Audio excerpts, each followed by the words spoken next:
आजै भोलि नै पर्सि नै बालुवाटार घेरेर हुन्छ वा सिंहदरबार घेरेर हुन्छ, केपी शर्मालाई त बालुवाटारबाट बालकोट पुर्याउने नै हो भनेर जुन तपाईँहरूले भन्नुभएको थियो त्यो कहिले पुरा हुन्छ कि सपनामै रह्यो?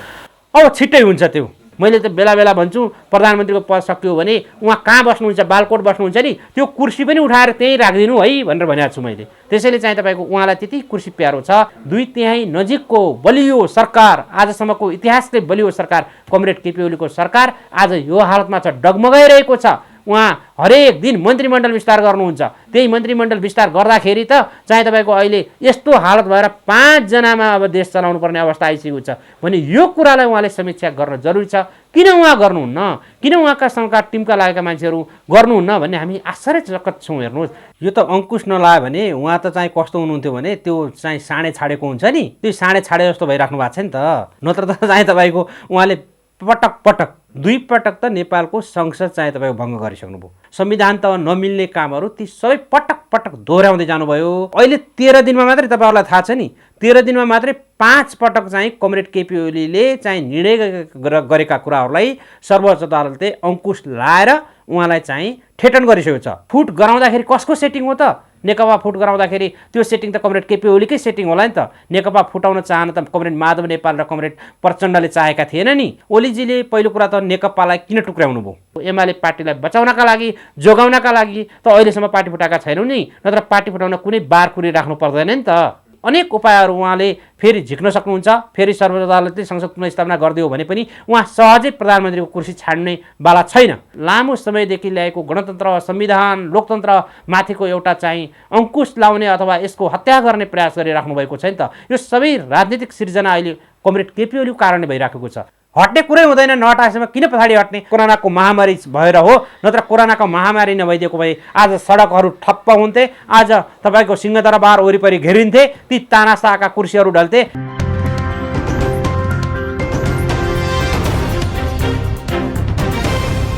आदरणीय दर्शक महानुभाव नमस्कार। तपाईँ तिमीले हेर्दै हुनुहुन्छ न्युज फटाफट नेपाल र साथमा म रोशन घटी उपस्थित भएको छु। आज हामीसँग कुराकानी गर्नको लागि नेकपा एमालेका प्रभावशाली युवा नेता शङ्कर भण्डारी हुनुहुन्छ। नमस्कार, स्वागत छ। हजुर, धन्यवाद, नमस्ते।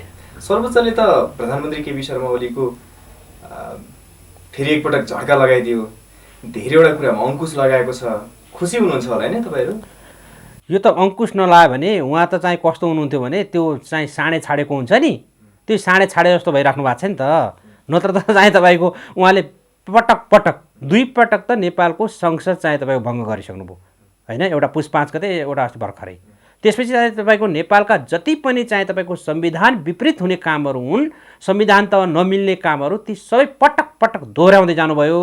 अहिले 13 दिनमा मात्रै तपाईँहरूलाई थाहा छ नि, 13 दिनमा मात्रै 5 पटक चाहिँ कमरेड केपी ओलीले चाहिँ निर्णय गरेका कुराहरूलाई सर्वोच्च अदालतले अङ्कुश लाएर उहाँलाई चाहिँ ठेटन गरिसकेको छ। तिमी गैर संवैधानिक बाटोमा नै हिँड, तिमी गैर लोकतान्त्रिकतिर नजाऊ, तिमी गैर न्यायिक दिशातिर नजाऊ, तिमी नेपालको संविधानलाई मान, नेपालको कानुनलाई मान, त्यो अनुसार अगाडि बढ्नुहोस् है प्रधानमन्त्रीज्यू भनेर अदालतले भनिसक्यो नि त। तपाईँलाई थाहा छ नि, होइन भनेदेखि त नत्र उहाँ फेरि पटक राष्ट्रपतिको मर्यादालाई दुरुपयोग गर्दै, आफ्नो चाहिँ प्रधानमन्त्रीको कुर्सीलाई दुरुपयोग गर्दै उहाँले त आफ्ना स्वेच्छाचारी तरिकाले निर्णयहरू अगाडि गर्दै जानुहुन्छ।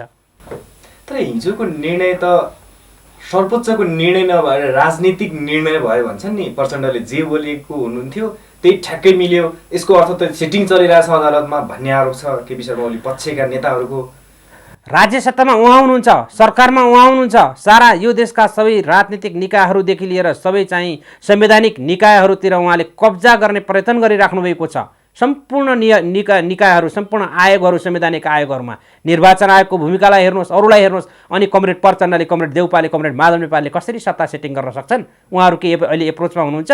त्यो झुट्टा कुरा हो। उहाँले आफ्नो संविधान उल्लङ्घन गरेको कुरालाई फेरि पनि चाहिँ आफू माथि पर्ने किसिमले, आफ्नो कुरालाई चाहिँ तपाईँको रक्षा गर्ने किसिमले बोल्नु भएको हो। कुनै सेटिङ होइन। त्यो सेटिङ हो भने त नेकपा चाहिँ तपाईँको फुट गराउँदाखेरि कसको सेटिङ हो त? नेकपा फुट गराउँदाखेरि त्यो सेटिङ त कमरेड केपी ओलीकै सेटिङ होला नि त। नेकपा फुटाउन चाहन त कमरेड माधव नेपाल र कमरेड प्रचण्डले चाहेका थिएन नि।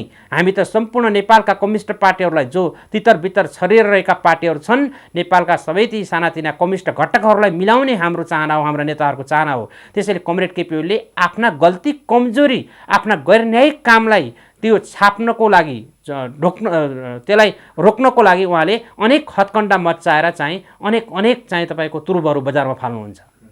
तर बुढा नीलकण्ठमा गएर प्रधानमन्त्री बन्दियो भनेर त्यो आग्रह गर्नुभयो, यो कतिको न्यायसँग त्यो यो पार्टी विपरीत काम गर्नु भनेर त्यत्रो बोल्नु भएको थियो प्रधानमन्त्री केपी शर्मा ओली स्वयं आफै पनि।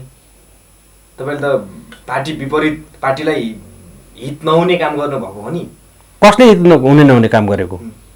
कसले? माधव नेपालले? माधव नेपाल पक्षका नेता प्रचण्डहरूले। यसलाई कसरी एनालाइसिस गर्नुपर्छ भने यो चाहिँ नेकपा हुँदाखेरि कमरेड प्रचण्ड र कमरेड माधव नेपाल शेरबहादुर देउवाको ढोकामा गएका थिएनन्। त्यतिखेर कमरेड केपी ओलीलाई नै प्रधानमन्त्री मानेका थिए। त्यतिखेर मात्रै होइन, 5 वर्ष चाहिँ तपाईँको कमरेड केपी ओलीलाई प्रधानमन्त्री मान्न तयार छौँ भनेर कमरेड प्रचण्डले स्वीकार गरिसक्नु भएको थियो। तर कमरेड प्रचण्डले र कमरेड माधव नेपाल लगायत सबै नेताहरूले के भनेका थिए भने तपाईँ पार्टीको विधि मान्नुहोस्, तपाईँ पार्टीको विधान मान्नुहोस्, तपाईँ पार्टीको निर्णय मान्नुहोस्, तपाईँ पार्टीका कमिटीलाई मान्नुहोस् भनेर भनेका थिए। त्यो कमरेड केपी ओलीले मानेनन्। त्यसपछि नेकपा त फुट्यो। त्यसपछि एमालेकोमा आइसकेपछि एमालेलाई पनि फुटाउने प्रयत्नमा उहाँ लाग्नुभयो।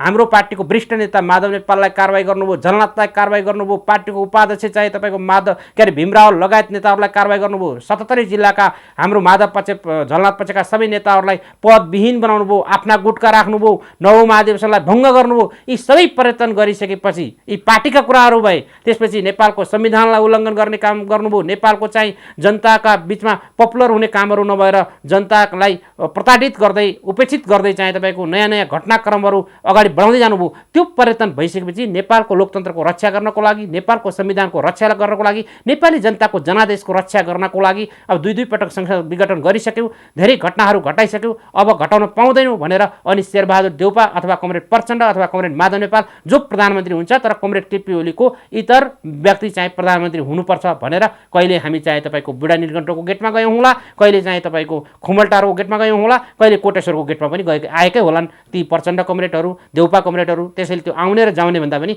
नेपालको अहिलेको मुख्य शासक वर्ग जुन स्वेच्छाचारी तरिकाले चलिराख्नु भएको छ उहाँलाई हटाउनको लागि हो नि त यो। जेठ 2मा फर्किन्छौ भनेर त्यो भनिरहँदा पनि तपाईँहरूको माग नै थियो जेठ 2मा फर्क्यो भने चाहिँ पार्टी एकता सम्भव छ भनेर। तर त्यो जेठ 2मा फर्क्यौँ भनेर जुन प्रधानमन्त्री केपी शर्मा ओलीले एकताको प्रयास अगाडि सार्नु भएको थियो, त्यस लगत्तै फेरि तपाईँहरूको विभिन्न मागहरू बढ्यो। कहिले प्रधानमन्त्रीबाट मात्रै हट्नुपर्छ भन्ने कुरा आयो, प्रधानमन्त्रीबाट अध्यक्षबाट दुवै पदबाट हट्नुपर्छ भन्ने यस्तो थुप्रै मागहरूको कारणले गर्दा तपाईहरु एकता गर्न सक्नु भएन भन्ने आरोप छ नि उहाँहरुको। ओलीजीले पहिलो कुरा के बुझ्नुपर्छ भने नि, ओलीजीले पहिलो कुरा त नेकपालाई किन टुक्र्याउनु भयो पहिलो यहाँबाट गम्भीर समीक्षा गर्न जरुरी छ। नेकपालाई टुक्र्याउनु भयो त्यो त उहाँको कारणले हो नि त। सर्वोच्च अदालतमा पनि पार्टीभित्र बखेडा नभएको भए त सर्वोच्च अदालतमा त्यो केसै जाने थिएन। त्यसपछि चाहिँ तपाईको नेकपा एमालेलाई किन टुक्र्याउनु भयो? मैले अघि नै भने फागुन 28 गते आफ्नो ओली कोटरीको टिम बसेर 9 महाधिवेशन आयोजक कमिटीलाई भङ्ग गरिकन 9 महाधिवेशन आयोजक कमिटीबाट आएको सबै लिडरसिप विचार सिद्धान्त सबैलाई भङ्ग गरिकन कथित 10औं महाधिवेशन आयोजक कमिटी बनाएर उहाँ किन अगाडि बढ्नुभयो यसको समीक्षा हुन जरुरी छ। त्यो के का लागि गर्नुभयो त? अहिले जेठ 2 मा फर्कने भनेपछि त्यतिखेर नै फागुन 28 गतेको दिनमा नै सर्वोच्च अदालतले के आदेश दिएको थियो भने फागुन 23 मा तपाईहरु एमालेको एमालेमा फर्कनुहोस्, माओवादीको माओवादीमा फर्कनुहोस् भनिसकेपछि सर्लक्क ल्याएर एमालेको केन्द्रीय कमिटीको बैठक, पोलिट ब्युरोको बैठक, स्थायी कमिटीको बैठक राख्न पर्ने थिएन ओलीजीले। त्यो त राखेनन् गलत गरे। त्यसपछिका विभिन्न स्टेपहरुमा सम्पूर्ण चाहिँ माधव नेपाल र झलनाथ खनालका लिडर कार्यकर्ता सबैलाई माइनस गर्ने, बाइपास गर्ने, यो एमाले पार्टीबाट लखेट्ने प्रयत्न गरे कि गरेनन् कमरेड केपी ओलीले? त्यति कुरा पनि छाडौँ। त्यसपछि अहिले जब जेठ 2 गते उहाँ फर्कन्छु भनेर भन्नुहुन्छ नि, अस्ति पनि 6 बुधे उहाँले चाहिँ जुन बुधा निकाल्नु भएको थियो त्यो 6 बुधेमा जेठ 3 गते भन्नुभएको छ। जेठ 2 गते फर्कने भनेको पार्टीको 9 महाधिवेशनका निर्णयहरू, पार्टीका 9 महाधिवेशनका सिद्धान्त आदर्शहरू, त्यो नेतृत्व सबै कुराहरू त्यतिखेरको चाहिँ तपाईको जुन सम्झौता छलफल ती जे भएका छन् नि त्यो 9 महाधिवेशनमा फर्कनु पर्छ। त्यो फर्कने हो भने त हाम्रो पछि तयारै छ। हामी त चाहिँ तपाईको एमाले पार्टीलाई बचाउनका लागि, जोगाउनका लागि त अहिलेसम्म पार्टी फुटाएका छैनौँ नि, नत्र पार्टी फुटाउन कुनै बारकुरी राख्नु पर्दैन नि त। त्यसो भए अब हिजोकै निर्णयलाई हेर्ने हो भने सर्वोच्च अदालतले जुन निर्णय गर्दै थियो त्यति बेला कुनै मन्त्री हेलिकप्टरमा घुम्दै थिए, कुनै मन्त्रीलाई स्वागत हुँदै थियो। जम्मा 18 दिनमा यसरी सर्वोच्च अदालतले जुन निर्णय गर्यो यसले त जम्मा 5 जना मात्रै मन्त्री बाँकी रहे। अब 5 जनाले कसरी सरकार चलाउने? उहाँहरूको यो गैर संवैधानिक सरकार थियो, यो गैर न्यायिक सरकार थियो, यो लोकतन्त्रको चाहिँ उपहास गर्ने सरकार थियो, यो जनताको जनादेशलाई अपमान गर्ने सरकार थियो। त्यसैले यो 5 जनाले पनि सरकार चलाउनु हुँदैन, कमरेड केपी ओलीले रिजाइन गर्नुपर्छ। यो त उहाँलाई थाहा हुने कुरा हो नि। उहाँका कानुनी सल्लाहकार छन्, उहाँ लामो वर्षदेखि राजनीति गरेर आउनुभएको छ। मैले गैर संवैधानिक काम गरेको छु, मैले संविधानको निर्णय विपरीत मैले काम गरेको छु, नेपाली जनताको निर्णय विपरीत मैले काम गरेको छु, त्यसैले यो मन्त्रीमण्डल मैले चेन्ज गर्नु हुँदैन भन्ने कुरा त उहाँलाई थाहा थियो नि। उहाँले त पहिलो संसद विघटन हुने बित्तिकै पनि उहाँले राजीनामा गर्नु पर्थ्यो। यदि पहिलो संसद विघटन हुने बित्तिकै राजीनामा त गर्नु भएन। अस्ति राति 1:45 यो देशको महामहिम राष्ट्रपतिज्यूलाई सुत्न नदिकन तपाईँको त्यो राष्ट्रपति कार्यालयमा गएर ढोका ढकढकाएर किन चाहिँ उहाँले चाहिँ तपाईँको राति संसद भङ्ग गर्नुभयो? त्यो यी सबै सिलसिलेवार घटनाहरू त्यति मात्र होइन, नागरिकताका विधेयकदेखि लिएर विभिन्न नेपालमा जति पनि नियम कानुनहरू बनाउने क्रममा उहाँले चाहिँ तपाईँको अध्यादेश मार्फत घटनाक्रमहरूलाई बढाउँदै जानुभयो। यो कारणले गर्दाखेरि हिजोको त्यो निर्णय कुनै नयाँ नौलो निर्णय होइन, त्यो सिलसिलेवार निर्णय हो। मैले अघि पनि तपाईँलाई जानकारी गराएँ, 13 दिनमा कमरेड केपी ओलीका 5 वटा निर्णयलाई यो हाम्रो सर्वोच्च अदालतले अङ्कुश लगाइसकेको थियो। नत्र त उहाँ त फेरि यो सर्वोच्च अदालत नभइदिएको भए, सर्वोच्च अदालतले अङ्कुश नलाइदिएको भए उहाँ त दिन प्रतिदिन नयाँ घटनाहरू घटाएर आफू त्यो कुर्सीमा कसरी टाँसिन सक्छ त्यसमा मात्र उहाँ चाहिँ प्रयत्न गर्नुहुन्थ्यो। अब सर्वोच्च अदालतले संसद पुनर्स्थापना गर्ने सङ्केत त खासै देखेको छैन। अब चुनावमा जानुहुन्छ केपी शर्मा ओलीको नेतृत्वमा? होइन, यो देशमा साँच्चीकै चुनाव हुन्छ भने, संविधान त चुनाव हुन्छ भने, एकदम स्वच्छ चुनाव हुन्छ भने, त्यसको ग्यारेन्टी हुन्छ भने त हामी लोकतान्त्रिक शक्तिहरू जो चुनावप्रति जनताप्रति हामी प्रतिबद्ध त छौँ, हामी लोकतन्त्र मान्ने शक्तिहरू त किन नजाने? चुनावमा त हामी गइहाल्छौँ नि। तर कुरा के हो भने कमरेड केपी ओलीको सरकारले चुनाव नै गराउन सक्दैन। उहाँले यो चुनाव गराउनका लागि घोषणा नै गरेको होइन।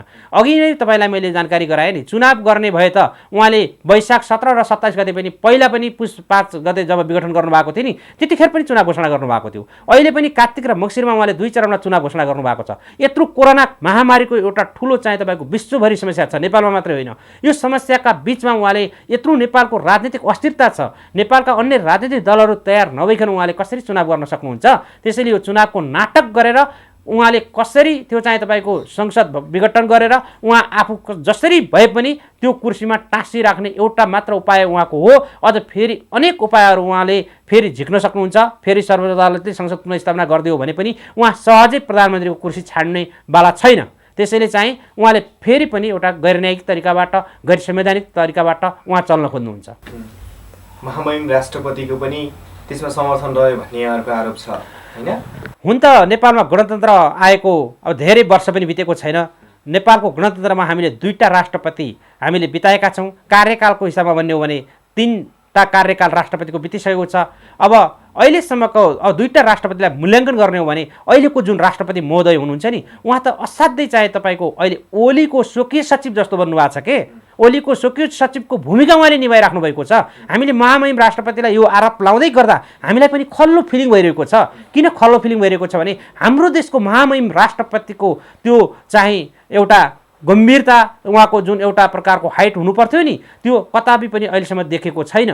त्यसैले उहाँले आफ्नो हाइटलाई झन्झनै घटाइराख्नु भएको छ, आफ्नो मर्यादालाई झन्झनै उल्लङ्घन गरेर राख्नु भएको छ। त्यसैले उहाँ त अहिले कमरेड केपी ओलीजीको एउटा स्वकीय सचिवालयको टिमको मान्छेको जस्तो भूमिका उहाँले खेलिराख्नु भएको छ। कस्तो नेतृत्वको छत्रछायामा बसेर आन्दोलन गर्नु भएको रहेछ त?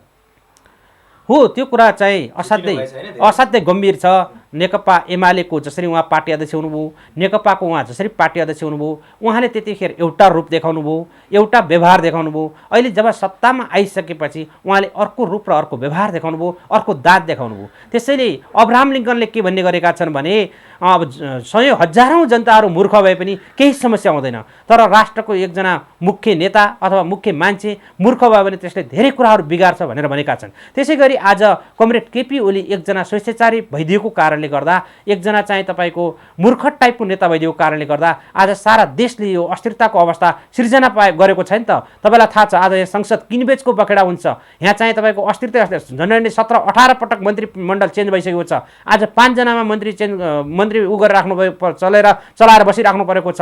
त्यसै गरी चाहिँ तपाईँको विभिन्न राजनीतिक दलहरूलाई फुटाउने प्रयत्न भइरहेको छ। उहाँले त यो नेपालमा जुन लामो समयदेखि ल्याएको गणतन्त्र, संविधान, लोकतन्त्र माथिको एउटा चाहिँ अङ्कुश लाउने अथवा यसको हत्या गर्ने प्रयास गरिराख्नु भएको छ नि त। यो सबै राजनीतिक सिर्जना अहिले कमरेड केपी ओलीको कारणले भइराखेको छ। नेपाली राजनीतिकप्रति नेपाली युवाहरूको वितृष्णा बढिरहेको छ, नेपाली नागरिकहरूको वितृष्णा बढिरहेको छ। यो सबैको दोषी अहिले कमरेड केपी ओली किन हुनुहुन्छ भने उहाँले शासन जुन गरिराख्नु भएको शैली छ नि, उहाँले जुन सरकार सञ्चालन गरिराखेको जुन शैली छ नि, त्यो शैलीबाट प्रष्ट हुन्छ। अब केपी शर्मा ओलीलाई घुँडा टेकाउनै पर्छ भनेर तपाईँ लाग्नु भएको छ, सक्नु होला त? 100% सकिन्छ। घुँडा उहाँलाई टेकाउनै पर्छ। उहाँलाई घुँडा नटेकाएसम्म हाम्रो देशको समृद्धि हुँदैन, हाम्रो देशको विकास हुँदैन, हाम्रो देशको लोकतन्त्रको रक्षा हुँदैन, हाम्रो देशको संविधानको रक्षा हुँदैन, हाम्रो देशको नियम कानुन जुन एउटा उसमा छ त्यो अनुसार अगाडि चल्न सक्दैन। त्यसैले अहिले मैले यो धेरै ठाउँमा भन्ने गरेको छु, यो बुढी मरी भन्ने कुरा मात्र होइन, काल पल्की भन्ने कुरा पनि हो। कमरेड केपी ओली प्रवृत्ति यस्तो छ, यो देशको संविधान लामो समयदेखि त्याग तपस्या र बलिदानीबाट आएको संविधानलाई आज धुज्जा पार्ने किसिमको पर्यटन हुँदैछ। त्यो तपाईँले विभिन्न घटनाक्रमहरूबाट देख्नुभएको छ। नागरिकता अध्यादेश हुन्, मन्त्रीमण्डल विस्तारका कुराहरूदेखि लिए हुन्, यो तपाईँको ढुङ्गा गिट्टी बालुवा चाहे तपाईँको बिक्री गर्ने कुराहरूदेखि लिएको हुन्, नेपाललाई एउटा मरुभूमि बनाउने पर्यटनदेखि लिएर विभिन्न प्रकारका घटनाक्रमहरूलाई अस्ति भर्खरै एकजना व्यापारीलाई चाहिँ तपाईँको 400-500 कति मेगावाटको चाहिँ तपाईँको उत्पादन गर्न दिन सक्ने भनेर आरक्षणभित्र चाहिँ तपाईँको निर्णय गरेको थियो। यी सबै कुरा अदालतले रोकेर मात्र हो, होइन भनेदेखि उहाँले त यसरी आफ्नो स्वार्थको लागि विभिन्न पर्यटनहरू गर्दै देशलाई तहस नहस पार्ने काम गरेको कारणले उहाँलाई त हामीले हटाउनै पर्छ नि। नहटाएसम्म पछाडि नहट्ने हट्ने कुरै हुँदैन। नहटाएसम्म किन पछाडि हट्ने, अगाडि बढ्ने हो। उहाँ सचिन सक्नुभयो भने, उहाँ सचिन खोज्नुभयो भने, उहाँले चाहिँ जनताका बिचमा कमिटमेन्ट गर्नुभयो भने सचिनु नै सबैभन्दा ठुलो कुरा हो। सचिनु भयो भने त फेरि हामीले उहाँलाई हाम्रो पार्टीभित्रको नेता मान्ने कुरामा त कुनै कन्जुसै छैन। कि नेताले त केपी शर्मा ओलीले जति नै सुकै ठुलो गल्ती गरे पनि हामीलाई माफ दिन तयार छौँ भन्छन्, तपाईँहरू चाहिँ किन माफ दिन तयार नभएको? होइन, कसले माफ दिन तयार छन् भने जसले चाहिँ कमरेड केपी ओलीबाट केही प्राप्त गरेका छन्, उनका पिछलग्गोहरू आफ्नो स्वार्थ पुरा गरेका छन्, ती स्वार्थ पुरा गर्ने व्यक्तिहरूले भनेका होलान् हामी साथ दिन तयार छौँ भने होलान्। हामी माफ दिन तयार यो मानेमा छौँ कि उहाँले जनताका बिचमा आएर मैले आजसम्म गल्ती कमजोरी गरेँ, यो 3-4 वर्षको समय मैले जनताले दिएको जनादेशप्रति अपमान गरेँ, खेर फालेँ, अब म साँच्चीकै यो देश बनाउन लाग्छु, नेकपा एमाले पार्टी बनाउन लाग्छु, नेकपालाई फेरि पनि जोड्न लाग्छु, नेपालका सबै कम्युनिस्ट आन्दोलन मिलाएर म साँच्चीकै तपाईँको एउटा अभिभावकीय भूमिका खेल्छु भने त हामी माफ होइन, उहाँलाई हामी सलाम गर्न तयारै छौँ नि। केही युवा नेताले धर्मनिरपेक्षता, संघीयता र गणतन्त्र यो तीनैवटा खारेज हुन सक्ने सम्भावना देखाएका छन्। कि अब हाम्रो उपलब्धि घुम्ने हो बाबुराम भट्टराईले भने जस्तै? ओलीको जुन प्रवृत्ति र ओलीका जुन घटनाक्रम र ओलीको जुन दृष्टिकोणबाट हेर्दाखेरि त यो सम्भावना पनि छैन भन्न सकिँदैन। तर सहजैसँग उहाँले त्यो अहिले भङ्ग गर्न सक्ने, त्यो चाहिँ तपाईँको सम्पूर्ण खारेज गर्न सक्ने अवस्था किन छैन भने सारा नेपालका जनताहरू एकातिर छन्, नेपालका अन्य राजनीतिक दलहरू एकातिर छन्, जो कि ओलीको कदमका विरुद्धमा ठाडा हातहरू उठाएर औँलाहरू उठाएर खबरदार गर्ने बेलामा छन्। अहिले त यो कोरोनाको महामारी भएर हो, नत्र कोरोनाको महामारी नभइदिएको भए आज सडकहरू ठप्प हुन्थे, आज तपाईँको सिंहदरबार वरिपरि घेरिन्थे, ती तानासाका कुर्सीहरू ढल्थे। यदि जनताले सकेन भने पनि यो देशको न्याय बाँचेको छ, त्यो अदालतले अङ्कुश लाउँछ। त्यसैले कमरेड केपी ओलीले त्यस्तो ठानेका छन्, त्यस्तो गर्न खोजेका छन् भने त्यो कदापि पनि उहाँले अहिले सम्भव छैन। तर उहाँ त्यतातिर कतै पर्यटनशील हो कि भन्ने कुरा शङ्का गर्ने ठाउँ चाहिँ छ। गोकुल प्रसाद बास्कोटा, महेश बस्नेत, पृथ्वी सुब्बा गुरुङ उहाँको त निकै नजिकको निकै निकटको युवा नेता मानिनुहुन्छ। उहाँहरूको मुखबाट नै यो संहिता, धर्मनिरपेक्षता खास नेपाली जनताले चाहेको होइन, यो कसैले थुपार दिएको, अझ खास गरी माओवादी आन्दोलनले ल्याइदिएको भनेर आरोप लगाइदिँदै गर्दा त यो उपलब्धिहरू घुम्न सक्ने सम्भावना त थुपार दिएको हो भने किन चाहिँ तपाईँको राजा ज्ञानेन्द्रलाई हटाएको त? थुपार दिएको हो भने किन संघीयता मानेको त? किन संघीयताको तपाईँको गणतन्त्रको प्रधानमन्त्री बनेको त? गणतन्त्रका मन्त्रीहरू किन बनेका त? गणतन्त्रका संसदहरू किन बनेका त? त्यसैले चाहिँ तपाईँको उहाँहरूले भनेर केही हुनेवाला छैन। यो नेपाली जनताको चाहना इच्छा अनुसार नेपालको शासन शैली, नेपालको संविधानको एउटा मर्मअनुसार अगाडि बढ्नुपर्छ। यहाँ कसैले बकवास गरेर आफ्नो व्यक्तिगत इच्छा, आफ्नो स्वेच्छाचारी तरिकाले, आफ्नो दम्भको तरिकाले अगाडि बढ्न खोज्नुभयो, आफ्नो प्राइभेट कम्पनी, आफ्नो घर जस्तै ठानेर निर्णय गर्न खोज्नुभयो भने त्यो नेपालको लागि दुर्भाग्य र ती निर्णय गर्ने व्यक्तिहरूको दुर्भाग्य बाहेक अरू केही पनि हुन सक्दैन। प्रधानमन्त्री केपी शर्मा ओलीले नेपालको संविधान र आम नेपाली नागरिकको पक्षमा होइन, आफ्नो घरमा आफूले जसरी चाहन्छु त्यस्तो निर्णय भयो भन्ने यहाँहरूको आरोप। त्यो तपाईँले देखेकै छैन त विभिन्न राजनीतिक नियुक्तिहरूको सन्दर्भमा होस्, विभिन्न चाहिँ संसदलाई भङ्ग गरेर भएको संसदमा छलफल नगरेर अध्यादेश मार्फत सरकारलाई चलाउन खोजेर होस्, संविधानको मर्मानुसार कामै गरेको छैन नि त। कुनै पनि त्यो चाहिँ तपाईँ उहाँलाई जे चाहिँ आफूलाई मनमा लागेको छ, जे आफूलाई चाहिँ इच्छा लागेको छ, त्यो आफ्नो इच्छा र मनमा लागेका कुराहरू भटाभट उहाँले निर्णय गर्दै गर्नु भएको छ। उहाँको निर्णयलाई सद्धर गर्दै चाहिँ तपाईँको राष्ट्रपति चाहिँ अगाडि बढ्नु भएको छ। त्यसैले चाहिँ तपाईँको यी सिलसिलेभर घटनाक्रमहरूलाई हेर्ने हो भने त उहाँले त पार्टीको निर्णय पनि मान्नु भएन, पार्टीका चाहिँ विचार सिद्धान्त पनि मान्नु भएन, पार्टीको बैठक कमिटीलाई पनि वास्ता गर्नु भएन र नेपालको संविधानलाई पनि वास्ता गर्नु भएन भनेदेखि उहाँले त आफ्नो घरमा त्यो चाहिँ तपाईँको चामल किन्ने, दाल किन्ने, तरकारी किन्ने जस्तो निर्णय त गर्नुभएको छ। तपाईँहरूको कुरा सुन्दा त केपी शर्मा ओलीलाई त्यो प्रधानमन्त्री पदबाट 1 सेकेन्डमै हटाउनुपर्छ भन्ने लाग्छ हामीलाई। आम नेपाली नागरिकले पनि त्यो सोच्छन् होला, तर यतिका लामो समयसम्म तपाईँहरूले हल्लाउन सक्नु भएको छैन, त्यति शक्तिशाली भएर त्यो पदमा आसीन भएर बसिरहेछन्, किन होला? कस्तो हुन्छ भने अब शासकहरू तानाशाहहरूलाई हटाउनका लागि केही समय लाग्छ। त्यो रातारात एकै दिनमा हुँदैन। कि त नैतिकताको राजनीति गर्नु पर्यो, कि त देशको पक्षमा राजनीति गर्नु पर्यो, कि जनताको पक्षमा राजनीति गर्नु पर्यो। उहाँ जनताको पक्षमा पनि राजनीति गर्नुहुन्न, उहाँ देशको पक्षमा पनि गर्नुहुन्न, उहाँ सिद्धान्तको पक्षमा पनि गर्नुहुन्न, नैतिकताको कुरै छाडिदिनुहोस्। यदि उहाँलाई हामीले हटाउन नै पर्ने थिएन। उहाँले संसद भङ्ग गरिसकेपछि, संसद पुनःस्थापना अदालतले गरिसकेपछि मैले भङ्ग गरेको थिएँ, मैले चुनाव घोषणा गरेको थिएँ, अब मैले मेरो नैतिकताको आधारमा म प्रधानमन्त्री बस्न मिल्दैन, म राजीनामा गर्छु, अरू कुनै पनि व्यक्ति प्रधानमन्त्री हो अथवा मेरै दलको भए पनि अरूकै दलको भए पनि भनेर खुल्ला दिलले खुल्ला छातीले उहाँले चाहिँ तपाईँको त्याग गरेको भए त आज कमरेड केपी ओली जस्तो महान नेता कोही छ, हाम्रो पार्टीको अध्यक्ष कमरेड केपी ओली जस्तो कोही छ भनेर हामी नै तपाईँसँग क्रस क्वेसन गर्थ्यौँ नि। नेकपालाई बचाएको भए, नेकपा एमालेलाई बचाएको भए, होइन, नेकपाको संविधानको रक्षा गरेको भए, त्यसरी रिजाइन गरेर अगाडि आएर एउटा चाहिँ तपाईँको त्याग देखाएको भए, ओहो हामी त कमरेड केपी ओली जस्तो तपाईँले विरोध गरेको भए छ नि हामी तपाईँसँग अहिले लड्न मुकाबिला गर्न लागिहाल्थ्यौँ। तर चाहिँ तपाईँको गलत घटनाक्रमहरू गर्दै जाने, खालि त्यो प्रधानमन्त्रीको कुर्सी मात्रै प्यारो लाग्ने। मैले त बेला बेला भन्छु प्रधानमन्त्रीको पद सकियो भने उहाँ कहाँ बस्नुहुन्छ, बालकोट बस्नुहुन्छ नि, त्यो कुर्सी पनि उठाएर त्यहीँ राखिदिनु है भनेर भनेको छु मैले। त्यसैले चाहिँ तपाईँको उहाँलाई त्यति कुर्सी प्यारो छ। नेपालका कैयौँ राणा शासनका व्यक्तिहरू, कैयौँ चाहिँ तपाईँको बहुदलीय व्यवस्था पछाडि आइसकेका नेताहरू, हिजोका पञ्चहरूले पनि आफ्ना घटनाक्रमहरूलाई जिम्मा लिँदै मन्त्री पदबाट रिजाइन गरेका छन्, प्रधानमन्त्री नखाएका उदाहरणहरू छन्। अब यति कमरेड केपी ओली जस्तो यो सत्ता नछाड्ने व्यक्ति त आजसम्म नेपालको इतिहासमा हामीले देखेका छैनौँ। त्यति मात्रै हो र आम नेपाली नागरिकले त के सोध्छन् भने योभन्दा पहिलो चरणको कोरोनाको बेलामा जुन स्वास्थ्य सामग्री खरिद भएको थियो त्यसमा 1 अर्बभन्दा बढी रकम चाहिँ हिनामिना भएको अथवा कमिसन खाएको भन्ने लेखा समितिले निष्कर्ष निकाल्यो, त्यो कुनै पनि कारबाही भएन। यही बिचमा स्विस ब्याङ्कमा नेपालीको पैसा दोब्बर भएर गएको छ, त्यसतर्फ नेपाल सरकारले कुनै ध्यान दिँदैन। यो त तपाईँ आवाज उठाउनुहुन्न। फेरि हामीले सयौँ ठाउँमा आवाज उठाएका छौँ। मैले मात्र इन्टरभ्यू दिँदाखेरि 100वटा भन्दा बढी मिडियामा इन्टरभ्यू दिएको होला, लेख्दाखेरि पनि धेरै आर्टिकलहरू लेखेका होला। मैले मात्रै होइन, नेपालका सबै बुद्धिजीवी वर्गहरू, कानुनविदहरू, तपाईँहरू जस्ता पत्रकार साथीहरू, नेपालका धेरै राजनीतिक दलका नेताहरूले भ्रष्टाचार सम्बन्धी आवाज उठाएका छन्, उहाँका चाहिँ तपाईँका गैर न्यायिक सम्बन्धी आवाज उठाएका छन्, उहाँका राष्ट्रघाती कदमहरूका विरुद्धमा आवाज उठाएका छन्, उहाँका हरेक गलत क्रियाकलापका विरुद्धमा आवाज उठाएका छन् नि। तपाईँले अघि स्विस ब्याङ्कको उदाहरण दिनुभयो, त्यहाँ चाहिँ तपाईँको धेरै नेपालीहरूको पैसा जम्मा गरिएको भन्ने कुरा छ, त्यतातिर सरकारको ध्यान जाँदैन, छानबिन गरौँ भने जाँदैन।